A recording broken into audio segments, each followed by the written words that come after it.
శ్రీవాణి గారు పర్ఫెక్ట్ అండి. Thank you so much. And ఇప్పుడు సునీత గారు, మీ గురించి నేను మాట్లాడట్లేదు.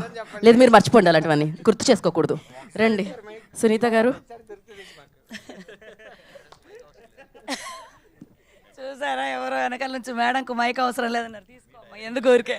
కాదులేండి, పర్వాలేదు. ఏం లత్కోరు పని చేశారా, దాంతో గట్టిగా పరిచయం అయినాను కాబట్టి భయపడుతున్నారు మైక్ ఎందుకులే అనేసి. థ్యాంక్ యూ అండి. మీడియా మిత్రులకి, పత్రికా మిత్రులకి అందరికీ థ్యాంక్ యూ. ఇక్కడికి విచ్చేసిన మన విరాజ్ గారి ఫ్రెండ్స్, ఫ్యామిలీ అండ్ ఫ్యాన్స్ అందరికీ.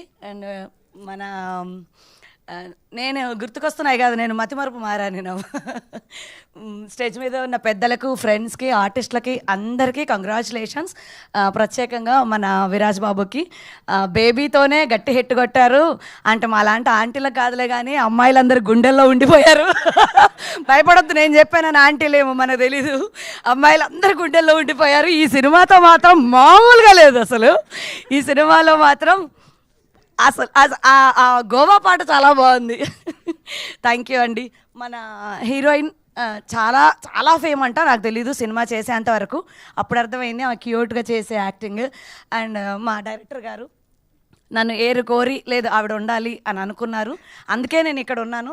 శరత్ బాబు గారు కూడా నన్ను ఆవిడైతేనే బాగుంటుంది అని అనుకున్నారంట. చాలా థ్యాంక్ యూ అండి ప్రొడ్యూసర్స్కి అండ్ మా డైరెక్టర్ గారికి, మా టీం అందరూ చాలా కష్టపడ్డారు.